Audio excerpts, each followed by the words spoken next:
Hablemos un poco de Babilonia. Pensemos en una ciudad que, bueno, se convirtió en la más rica del mundo antiguo. Y lo curioso es que no fue por tener, digamos, recursos naturales o minas de oro. Exacto, no. Fue por algo mucho más sostenible, diría yo. La sabiduría financiera de su gente. Sus ciudadanos realmente entendían cómo crear riqueza. Y lo que a mí me parece increíble es que esos principios no eran, pues, manuales de economía súper complejos. Eran reglas de comportamiento. ¿Sí? Son ideas tan, pero tan fundamentales sobre cómo los relacionamos con el dinero que siguen vigentes hoy. O sea, en un mundo de criptomonedas y mercados globales. Precisamente. Ya a eso vamos hoy. Nos vamos a meter de lleno en El hombre más rico de Babilonia de George S. Clason. Un clásico. Totalmente. Pero la misión no es solo resumir las parábolas, que ya son famosas. Es descifrar por qué esta sabiduría, de hace miles de años, todavía funciona. Claro, ¿y cómo podemos traducir esas lecciones a nuestro mundo financiero de hoy, que es mucho más complejo? La idea es destilar ese plan que propone el libro. Un método que parece muy simple para ganar dinero, conservarlo y hacerlo crecer. Pero ahí está el verdadero desafío, ¿no? Entender por qué, si el plan es tan sencillo, tan poca gente realmente logra acumular riqueza. Ahí se esconde la verdadera clave. De acuerdo. Entonces empecemos a desempacar esto. La historia arranca con dos amigos. Bansir y Kobi. Bansir, un fabricante de carros súper talentoso, y Kobi, un músico excepcional. Ambos son los mejores en lo suyo. Trabajan todo el día y sus bolsas vacías. Siempre. Y se hacen la pregunta que, creo, es el eco de la ansiedad financiera moderna. ¿A dónde se va todo el dinero? Exacto. Trabajamos duro, ganamos plata, ¿y a dónde se va? Se sienten atrapados en ese ciclo de ganar y gastar, pero sin avanzar nada. Es una frustración universal. Pero lo que los saca de ahí no es que les paguen más. Es una epifanía, un momento de claridad. Bansir de pronto se da cuenta y dice algo clave. Que lo cambia todo. Dice, nunca hemos buscado activamente la riqueza. O sea, se dan cuenta de que han sido como pasajeros en su propia vida financiera, esperando que la prosperidad pues simplemente les cayera del cielo. Y ese es el primer gran obstáculo mental que el libro señala, la falta de intención. La riqueza, argumenta el texto, no es un accidente. No, para nada. Es el resultado de un plan, de una decisión. Así que su primera acción real no es trabajar más horas, sino buscar conocimiento. Y ahí es cuando deciden ir a ver a su amigo de la infancia, Arkad. Oye, ¿tuviste más suerte que nosotros? Los dioses te ayudaron. Y la respuesta de Arkad es contundente. Les dice que no fue ni el destino ni la suerte, fue el conocimiento. Y les cuenta su propia historia. Él era un simple escriba, ganaba unas pocas monedas de cobre al día, hasta que hizo un trato con un prestamista muy rico, un tal Algamish. Y fíjate que el trato en sí ya es una lección. Arkad tenía que trabajar toda la noche, sin parar, para grabar una ley en una tablilla de arcilla. Un trabajo enorme. Sí, pero en lugar de negociar más plata por la urgencia, Negoció por algo mucho más valioso. le dijo a Algamish, dime cómo puedo hacerme rico y trabajaré toda la noche.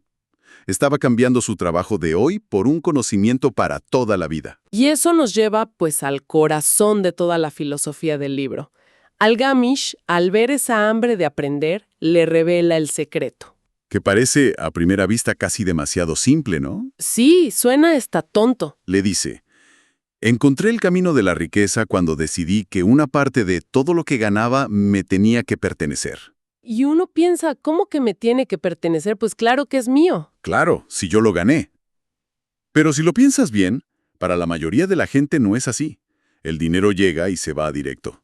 Al casero, al de la tienda, a las deudas. A todo mundo menos a ti. Es un cambio de paradigma total. Pagarse a uno mismo primero significa que tu ahorro no es lo que te sobra después de gastar. No, es el primer gasto, el más importante. El libro sugiere una 10ª parte, al menos un 10%. Al hacer eso, estás priorizando tu futuro financiero sobre los deseos de ahora mismo. Es básicamente el tatarabuelo de todos los planes de ahorro automático del siglo XXI. Me encanta la analogía que usa. Dice que cada moneda que ahorras es un esclavo de oro que trabaja para ti.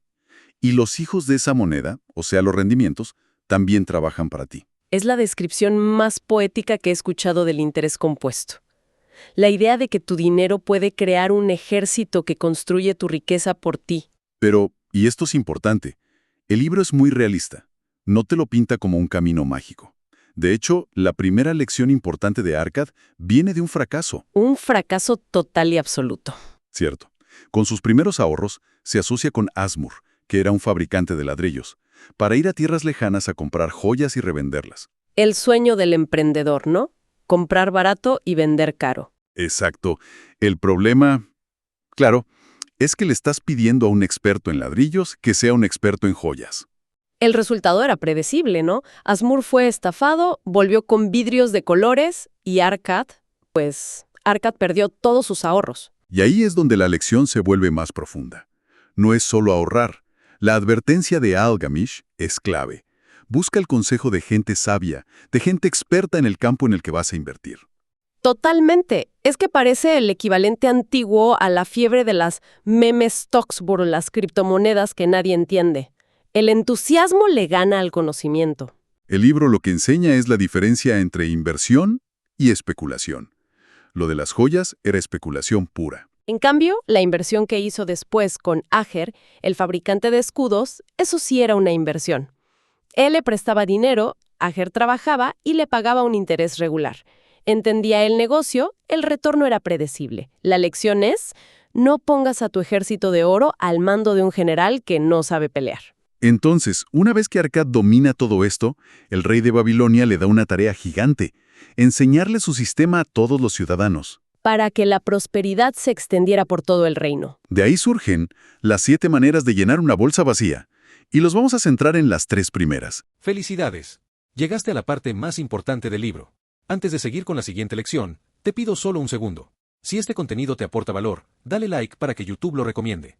Y si quieres más resúmenes y claves de sabiduría financiera, suscríbete y activa la campanita. Es gratis y nos impulsa a seguir creando valor. Ahora sí, continuamos con el resumen. Que son como los cimientos de todo. La primera ya la dijimos. Empezad a llenar vuestra bolsa. Ahorrar al menos el 10%. Es el punto de partida, no es negociable. Pero la segunda es donde la mayoría de la gente hoy en día tropieza. Sí. Controlad vuestros gastos. Y el libro tiene una frase que es increíblemente profética. Dice: los gastos que llamamos obligatorios siempre crecen en proporción a nuestros ingresos si no hacemos algo para evitarlo. Es lo que hoy llamamos inflación del estilo de vida. Te dan un aumento y de repente necesitas un coche mejor, una casa más grande, más suscripciones, y al final te sientes igual de pobre que antes. La solución que proponen es el presupuesto. Pero no lo presentan como una camisa de fuerza, Es una herramienta de claridad. Se trata de diferenciar, conscientemente, entre lo que necesitas y lo que deseas. El objetivo no es vivir sufriendo. No, para nada. Es asegurarse de que estás viviendo con los 9 décimos que te quedan, no con los 10 sobre 10, que te obliga a gastar tus ahorros. El presupuesto te da el control. Y eso nos lleva a la tercera manera, que es como el motor de todo el sistema. Haced que vuestro oro fructifique. Exacto. No sirve de nada acumular monedas y guardarlas bajo el colchón. La verdadera riqueza, según el libro, no está en el capital que tienes quieto, sino en el flujo de ingresos que ese capital te genera. Ese oro ahorrado tiene que salir a trabajar. Y hoy, pues, esa fructificación tiene formas mucho más accesibles que en Babilonia. El préstamo de Arcad al fabricante de escudos es como un bono corporativo de hoy. Claro. Pero también podrías pensar en un fondo indexado de bajo costo, que es como apostar por toda la ciudad, no solo por un artesano. La clave es que el dinero se mueva y crezca. Entonces ahí está el sistema. Ahorra primero, vive con el resto e invierte lo que ahorraste. Un plan de 3 pasos. Pero el libro dice que tener el plan no basta. No, hay que tener la mentalidad correcta para poder ejecutarlo. Y eso nos lleva a la idea de la diosa de la fortuna. Aquí es donde se pone más psicológico el asunto. Sí, porque el libro argumenta que la buena suerte no es un rayo que cae del cielo. La frase es dura, pero cierta. La oportunidad es una diosa arrogante que no pierde el tiempo con los que no están preparados. O sea que la suerte es la preparación encontrándose con la oportunidad. Exacto. Y el libro le pone un nombre a la falta de preparación: el contemporizador. Lo que hoy llamaríamos un procrastinador. El que siempre dice mañana. Esa persona que, cuando se le presenta una buena oportunidad, duda, la sobreanaliza, busca la certeza perfecta y al final no hace nada. ¿Y la oportunidad se va? ¿Se va? La conclusión es que la acción atrae a la fortuna. Dudar es como decirle a esa diosa de la oportunidad que, la verdad, no estás interesado. Y creo que no hay mejor ejemplo de determinación y acción en todo el libro que la historia de Dabasir, el tratante de camellos. Uf, esa historia es tremenda. Es que este hombre no solo tenía la bolsa vacía, había tocado fondo, pero fondo de verdad. Estaba ahogado en deudas. Huyó de la ciudad por vergüenza. Lo capturaron, lo vendieron como esclavo. Y casi se muere en el desierto. O sea, su situación era mucho peor que la de Bansir y Kobe. Ellos solo estaban estancados.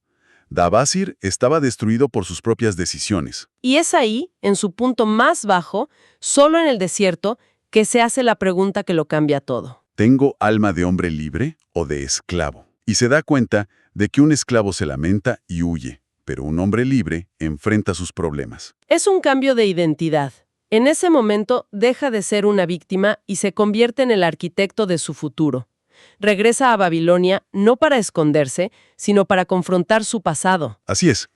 Reúne a todos sus acreedores, a la gente a la que les debía dinero, y en lugar de excusas, les presenta un plan. Un plan detallado. Les dice: miren, voy a aplicar los principios 1/10 parte de lo que ganes para mí para volver a empezar. Viviré con 7 décimas y las otras 2 décimas, sin falta, las usaré para pagarles a ustedes. Y es fascinante cómo esto cambia la idea de la deuda. La historia de Dabasir nos deja una de las frases más potentes del libro. Cuando se está determinado, se encuentran los medios. La determinación cambia su realidad y cambia cómo ve la deuda. Ya no es solo vergüenza. Las deudas son enemigos a vencer. Pero los acreedores son amigos que un día confiaron en él. Ese cambio de perspectiva es todo. Transforma la carga en una misión para recuperar su honor. Y al final, no solo paga todo, sino que se convierte en un hombre próspero y muy respetado. Su historia demuestra que el plan no es solo para el que empieza de cero, sino también para el que tiene que salir de un agujero muy, muy profundo. Y todo esto al final se condensa en las 5 leyes del oro. Que son como el resumen ejecutivo de toda la filosofía. Dicen, en esencia, que el oro viene y trabaja para quien ahorra y lo invierte sabiamente, con el consejo de expertos. Y, por el contrario, huye de quien lo invierte en cosas que no conoce, o de quien, se deja seducir por ganancias que parecen demasiado buenas para ser verdad. Son principios universales, resumidos de forma perfecta. Entonces, si destilamos todo este análisis, la sabiduría de Babilonia parece basarse en 3 pilares. Primero, un sistema de comportamiento, la regla de oro. Quédate con al menos el 10% de todo lo que ganas. Pagarte a ti primero. Segundo, un marco de control a través de un presupuesto. Y repito, no para limitarte, sino para dirigir tu dinero con intención, para que la inflación del estilo de vida no se coma tu progreso. Y tercero, una estrategia de crecimiento. Hacer que esos ahorros trabajen para ti, a través de inversiones prudentes y bien asesoradas. Pero lo que une todo no es una táctica, no, es una actitud. Es una mentalidad. La determinación de Arkad para aprender, la disciplina de Dabasir para ejecutar su plan de recuperación. Y la sabiduría para entender que las buenas oportunidades no son suerte, son el resultado del trabajo y de estar preparado. Exactamente. El mensaje más profundo no es sobre cómo acumular oro. No. Es sobre cómo forjar el carácter y la mentalidad que inevitablemente te llevan a la prosperidad. Se trata de tomar las riendas de tu destino financiero. El libro dice que una deuda no pagada es como un agujero profundo en el que uno puede debatirse en vano. Si las deudas son, como dice Dabasir, nuestros enemigos, la pregunta que queda para la reflexión es: ¿cuál sería el primer paso, por más pequeño que sea, para dejar de huir de ellas y empezar a combatirlas como un hombre libre, con un plan definido tal como él lo hizo?